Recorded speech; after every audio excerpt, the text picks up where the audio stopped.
Қазіргі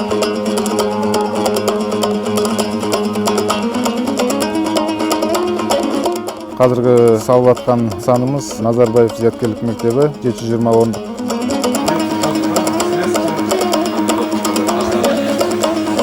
Бұл жақ бетімізде 6-шы блок административный здание, ар жағында 1-ші блок актовый залдар кетеді. Күндізгі сменада 110 адам, түнгі сменада 50 адамдай жұмыс жасап жатыр.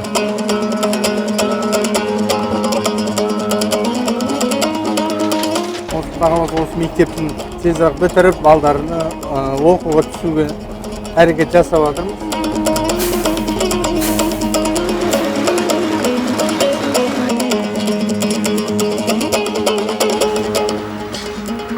Объектінің құрылыс жұмыстары аяқталу уақыты 2021 жылдың қазан айында тапсырамыз деп жоспарлаудамыз.